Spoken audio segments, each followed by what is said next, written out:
Hello दोस्तों, कैसे हो आप सब। तो आज की हमारी कहानी है गोलू खरगोश और धूर्त गिद्धड़। हरे भरे जंगल में गोलू नाम का एक छोटा, स्फूर्तिला और समझदार खरगोश रहता था। वह अपने दोस्तों के साथ उछल कूद करता, मीठे फल खाता और जंगल की सैर करता। गोलू जितना तेज दौड़ता था उतना ही बुद्धिमान भी था। उसी जंगल में एक धूर्त गिद्धड़ भी रहता था। वह हमेशा किसी न किसी को धोखा देकर अपना पेट भरने की ताक में रहता था। जंगल के बाकी जानवर उससे बचकर रहते थे, लेकिन गिद्धड़ ने ठान लिया था कि वह किसी न किसी दिन गोलू खरगोश को अपना शिकार बनाएगा। एक दिन गिद्धड़ ने सोचा, गोलू बहुत तेज भागता है, उसे पकड़ना आसान नहीं होगा, मुझे कोई चालाकी करनी होगी। उसने गोलू के पास जाकर मीठी मीठी बातें करनी शुरू कर दी। अरे गोलू भाई, तुम तो बहुत तेज दौड़ते हो और बहुत समझदार भी हो, मैं हमेशा तुम्हारी तारीफ सुनता हूँ। गिद्धड़ ने मुस्कुरा कर कहा। गोलू चौकन्ना था। उसने सोचा, गिद्धड़ अचानक इतनी मीठी बातें क्यों कर रहा है, लेकिन उसने कुछ नहीं कहा और ध्यान से गिद्धड़ की बात सुनने लगा। गिद्धड़ ने आगे कहा, तुम्हें पता है, जंगल के राजा शेर ने तुम्हें अपना खास दूत बनाने का सोचा है। वह तुम्हें अपने महल में बुलाना चाहता है। अगर तुम चलो तो मैं तुम्हें वहां तक छोड़ दूंगा। गोलू को समझ आ गया कि यह गिद्धड़ की कोई चाल है, लेकिन वह चतुराई से बोला, अरे वाह, ये तो बहुत अच्छी खबर है, लेकिन क्या तुम सच कह रहे हो। गिद्धड़ ने तुरंत सिर हिलाया।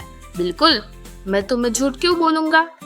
गोलू ने अपनी तेज बुद्धि से गिद्धड़ को सबक सिखाने की सोची। वह बोला, ठीक है चलो, लेकिन एक छोटी सी शर्त है। शेर राजा से मिलने से पहले हमें जंगल की नदी में अपनी परछाई देखनी चाहिए। अगर हमारी परछाई लंबी दिखेगी तो इसका मतलब होगा कि शेर राजा खुश है, लेकिन अगर परछाई छोटी होगी तो हमें नहीं जाना चाहिए, क्योंकि यह अपशकुन होता है। गिद्धड़ को यह बात अजीब लगी, लेकिन उसने सोचा, अगर गोलू खुद ही मेरे साथ आ रहा है तो फिर चिंता की क्या बात है। उसने हामी भर दी। दोनों नदी के किनारे पहुंचे। गोलू चतुराई से किनारे के पास आया और बोला, आओ अपनी परछाई देखते हैं। जैसे ही गिद्धड़ नदी के किनारे झुका, गोलू ने अचानक जोर से धक्का दे दिया। धड़ाम! गिद्धड़ सीधे पानी में गिर पड़ा। गिद्धड़ पानी में गिरते ही घबरा गया। वह तैरना नहीं जानता था, इसलिए जैसे तैसे किसी तरह बाहर निकला। पानी में भीगकर वह बहुत ही दयनीय लग रहा था। गोलू जोर जोर से हंसने लगा और बोला, धूर्त गिद्धड़, मैं जानता था कि तुम मुझे धोखा देना चाहते हो, लेकिन चतुराई हमेशा चालाकी से बड़ी होती है।